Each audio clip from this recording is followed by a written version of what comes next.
What's going on, guys? I'm back at work today for another episode of Little Matt's Garage. Not in Little Matt's Garage.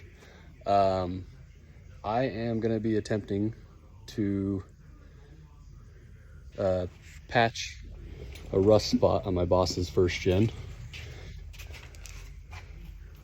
Nice old truck. But unfortunately, we got this spot of rust opening up right here.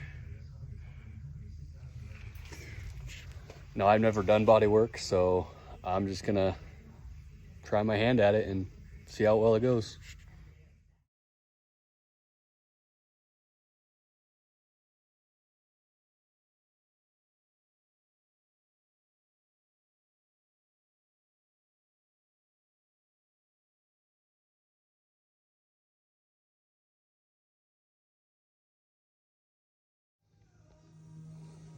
Well, here you go, guys.